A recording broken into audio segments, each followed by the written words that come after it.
ស្រីតើអូនឯងញ៉ាំអ្វីម្ដេចក៏អូនសាមលែថ្លៃតាំងពីលើដល់ក្រោមសាច់សដូចជាសំឡីតើអូនជាកូនទេវតាឬមួយជីវ៉ាគុណម្ចាស់ស្ត្រីបើសិនជាអូនមិនប្រកាន់ឲ្យបងសុំស្គាល់ធ្វើមិនប្រថ្លៃ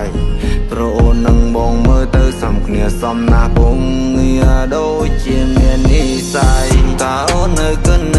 ដល់ណាចាប់ឆ្លើយមកកុំមាននឹងបងអើយបងសុំស្នេហាអូនពិតសុំអូនកុំគិតសុំអូនកុំភ័យ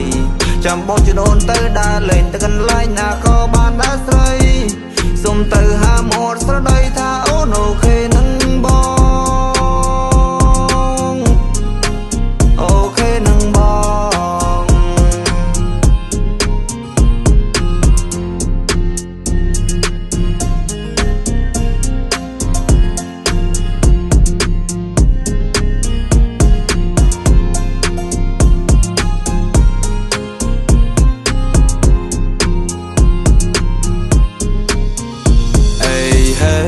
សួស្ដីអូនស្រី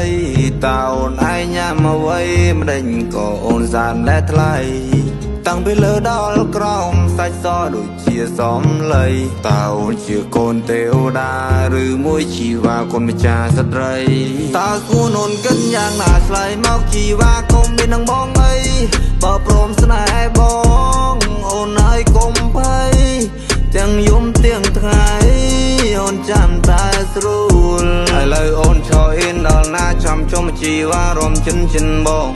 តើស្គាល់នៅឈរធ្វើអីឬមួយស្រីអូនមិនទងចិនបងប្រសាទស្មោះស្នេហ៍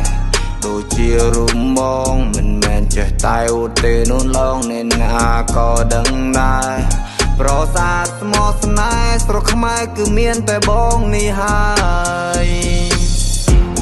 អូនគិតយ៉ាងណាគិតទូម៉េះអូន